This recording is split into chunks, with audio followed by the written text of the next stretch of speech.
AP deputy speaker Raghurama Krishnam Raju custodial torture కేసులో IPS అధికారి సునీల్ విచారణ కొనసాగుతోంది. ఇవాళ 7వ రోజు ఎస్పీ దామోదర బృందం విచారిస్తోంది. హైకోర్టు ఆదేశాల మేరకు విచారణకు వచ్చిన సునీల్ నాయక్ తనను అరెస్టు చేస్తారేమోనని సందిగ్ధంలో ఉన్నట్లు తెలుస్తోంది. మొదటి నుంచి సునీల్ నాయక్ తనకు ఈ కేసుకు ఎటువంటి సంబంధం లేదని చెబుతూనే వస్తున్నారు. అయితే RRRను టార్చర్ చేయమన్నది ఎవరు, అసలు జరిగిందేంటి అనే విషయాలపై ఎస్పీ దామోదర్ బృందం తీవ్రంగా విచారిస్తోంది. ఇక ఈ విషయంపై మరింత సమాచారం మా ప్రతినిధి వీరాస్వామి ఫోన్లో సిద్ధంగా ఉన్నారు. వీరాస్వామి చెప్పండి. శిరీష, ఈ రోజు 7వ రోజు ఐపీఎస్ సునీల్ కుమార్ ని విచారణ చేస్తున్నారు ఎస్పీ దామోదర్ బృందం. రఘురామకృష్ణ రాజు కస్టోడియల్ టార్చర్ కేసులో మాత్రం ఈ రోజు 7వ రోజు మాత్రం తీవ్రంగా ఏదైతే ఉందో ప్రశ్నల వర్షం కురిపిస్తున్నారని చెప్పుకోవాల్సిన పరిస్థితి నెలకొంది. కేవలం రేపు ఒక్కరోజే విచారణ ఉంది కాబట్టి అందుకనే అసలు సీన్ టు సీన్ రీకన్స్ట్రక్షన్ చేసే విధంగా అసలు ఇక్కడి నుంచి ఎవరు వెళ్ళారు, హైదరాబాద్ కి వెళ్ళడానికి ముందుగా వెహికల్ ని ఏర్పాటు చేయమని చెప్పి కింది స్థాయి అధికారులు కూడా చెప్పినట్టు తెలుస్తోంది. బీహార్ నుంచి ఇక్కడికి రావాల్సిన అవసరం ఏంది, ఈ కేసులో కీలకంగా మీరెందుకు వ్యవహరించారు, దీనికి సంబంధించిన కూడా పలు ప్రశ్నలు కూడా అడగడం జరిగింది. దానికి మాత్రం నాకేం సంబంధం లేదు, కేవలం నేను అధికారిగా మాత్రమే పనిచేశానని చెప్పేసి సునీల్ నాయక్ చెప్పడం జరిగింది. దీంతో పాటు చూసుకున్నట్టు మాత్రం రేపు ఒక్కరోజే విచారణ ఉంటుంది కాబట్టి దీనికి సంబంధించి కూడా ఏదైతే ఉందో సీన్ కన్స్ట్రక్షన్ చేసే విధంగా మాత్రం రఘురామకృష్ణరాజును తీసుకొచ్చిన తర్వాత కొట్టే సమయంలో ఎవరెవరు ఉన్నారు, అక్కడి నుంచి వీడియో కాల్ ఎవరికైనా చూపించారా, ఎవరైనా ప్రైవేట్ వ్యక్తులు ఉన్నారా అని చెప్పేసి దామోదర్ అడగడం జరిగింది.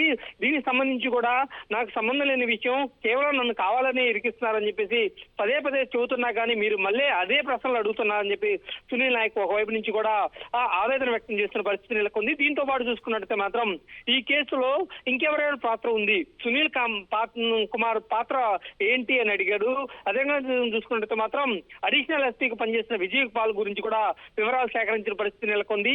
ఈ నేపథ్యంలో సీసీ కెమెరాలో ఇంతమంది అధికారులు ఎందుకున్నారు, రాత్రిపూట మీరు రావాల్సిన అవసరం ఏంది, 5 స్థాయిలో ఉండి కూడా ఈ కింది స్థాయి అధికారులు డిఎస్పీ స్థాయి అధికారులు ఈ కేసులో చూస్తున్నప్పుడు 5 స్థాయి అధికారులు రాత్రిపూట రావాల్సిన అవసరం ఏంది అని చెప్పేసి ఎస్పీ దామోదర్ కూడా అడగడం జరిగింది.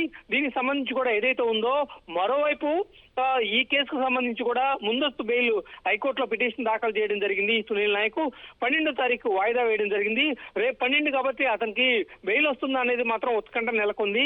ఒకవైపు చూసుకున్నట్టు మాత్రం ఇప్పటికే 2 సార్లు మాత్రం అతన్ని విచారణ చేయాలని చెప్పి గతంలో 5 రోజులు, ఇప్పుడు ఒక 3 రోజులు, దాదాపు 8 రోజుల పాటు విచారణ చేసిన తర్వాత ఒకవైపు నుంచి కూడా అతన్ని అరెస్ట్ చేస్తారని చెప్పేసి ఒక ఉత్కంఠ రేగుతున్న పరిస్థితి నెలకొంది.